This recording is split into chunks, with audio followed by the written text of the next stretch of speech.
look at the proposals that these politicians want to give, they're always really leaving so many people out of potentially changing their immigration status.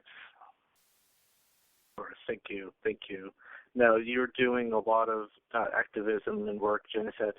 Could you tell our listeners what, of course, before Orlando, you were already working on several things. What have you been working on lately? What types of speaking engagements do you have lined up, or what's next for you right now? Currently with FAMILIA TQLM, we have been working for the last 2.5 years on a specific issue to end trans detentions, because we believe it will really mean as a community and to put an end or to move in the right direction to put an end to the violence that we face. We believe that if we are successful in releasing undocumented transgender women who are facing tremendous amount of violence inside these immigrant detention facilities, that could be a way that we can, move in the right direction. So we have been really working hard, highlighting complicated cases like the ones I mentioned to you, Nicole's, and also Cristina Lopez, that we were successful in getting them released. So to us as an organization, that was a major victory, and we've been putting pressure here in Santa Ana, California, specifically the city jail has one section for undocumented LGBTQ people and other immigrants there. That, we've been putting pressure on city council members, and we were partially successful that they did not renew the contract with immigration that will expire in 2020. We wanted them to eliminate the contract immediately. So we're continuing to, help local orgs there and support the work. And hopefully we can put pressure on city council members and say we don't need to wait until 2020. The cancellation of the contract can happen sooner. And then continue to, we're trying to elevate this campaign nationally to really end trans detention. Excellent. And, this has really been very informative for me. Thank you for walking me through this. I don't think that, in all fairness to you, I don't think that the media gave you a fair portrayal for what happened at the White House. Do you get interview opportunities very often? Do you get a chance to have much of a public platform these days? We do. We have been reached out since the interruption took place, which I'm thankful for. The mainstream media or other independent media sources are giving us the opportunity to talk about, because if you look at the transcripts from the White House, especially about a year ago, like you only hear me calling out President Obama, and even the White House erases the messaging, erases anything that I had to say.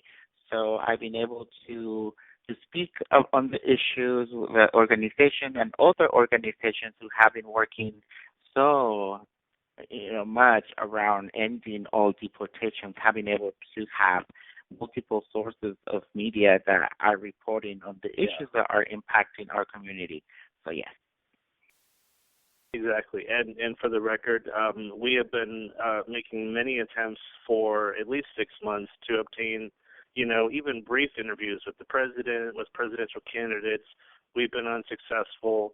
And I'm sure that it goes without saying that when the corporate media, let's take something like NBC, Meet the Press, or whatever, when they get a chance with Hillary Clinton, with Donald Trump, that there is obviously some ground rules set down. Like you can ask Mrs. Clinton these questions, you cannot go into these topics. And so obviously it's not the opportunity that you had to just put him on blast there. So I think you had an extremely rare opportunity to raise that topic, and I think it was a topic that they didn't want to talk about. Yeah, I think you make a very good point how corporate media has really controlled and influenced the political power in this nation, right? The debates are happening, even though there's so many debates. We're looking always at, two political parties in the number one democracy in the world. So that's something that needs to be challenged, and I don't think it's challenged enough. And then you have heavily scripted questions that you can answer, and when someone gets off script, they just don't answer those hard questions. So, when you challenge those narratives, that's when you create a lot of conflict, you create a lot of controversy, and at the end, it's just I believe that when we take the risk, we look at history, right? It's shown us what really those communities most impacted can do when they just really challenge power. Yes, I'll say this: meet the new boss, same as the old boss. Now, I just want to close out again the events in Orlando. 50 of our brothers and sisters lost in such a tragic event, but it has put the LGBTQ community in the public spotlight. I would like to give you the opportunity to share any message, thoughts, or prayers to the community during this time as regards to unity. Anything that you would like to say to them? Yeah, as a trans Latina woman living in the United States, and we have been erased many times on the things that we have worked to advance the community. So I want to remind people that the unfortunate event that occurred in Orlando, Florida at the Club Pulse is something that we cannot allow mainstream media to erase, right? It was on a Saturday night. It was specifically for Latino, Latina, Latinx people, and Black people, especially that were performing transgender women and entertaining those people that were there. So it's this specific community that we need to remember, that we need to know it was hit hard by this unfortunate tragedy and act of violence, and that we should never forget that and really uplift those that were most impacted. And by giving me this opportunity, I think you're doing that, but then also you need to reach out, make an effort to those voices who have been often silenced or thrown under the bus, and really listen to what we have to say. Thank you, Jennicet.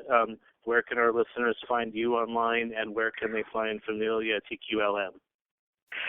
We do have mostly on Facebook. We're very active, Familia TQLM, or people can follow us on Twitter, and my own Twitter is at jennicet-g.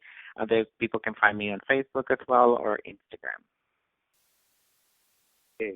Well, I would like to thank you very much for coming on the show today. I am very satisfied with our conversation. I'm glad that we gave you the time and the space to voice these issues, and I consider myself a little bit more educated today, having heard from you directly. Well, I appreciate the opportunity, and I'm glad we had a productive conversation and a critical one that really needs to happen more often. Thank you.